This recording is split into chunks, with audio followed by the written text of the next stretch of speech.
প্রস্রাবের বেগ আছে কিন্তু বেরোচ্ছে না, মানে অল্প অল্প করে একটু একটু করে বেরোচ্ছে। কেন হচ্ছে? সেটা হলো দুটি কারণ আপনাকে জেনে রাখতে হবে যে প্রস্রাবটা কিভাবে বেরোয়। প্রস্রাবটা আমাদের রক্ষিত থাকে একটা থলির ভেতরে, একটা ব্যাগের ভেতরে। আর এই ব্যাগের একটা মুখ আছে, সেই মুখের সাথে একটা সংযুক্ত আছে নল বা প্রস্রাবের রাস্তা।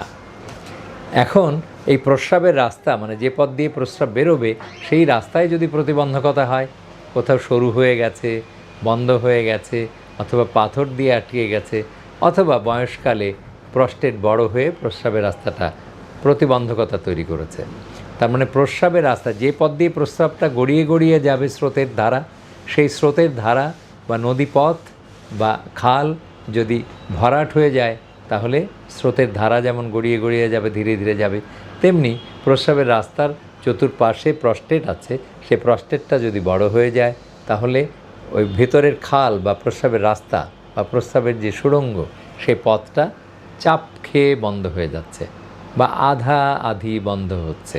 এই আধা আধি বন্ধ হলে ধীরে ধীরে প্রস্রাব হবে।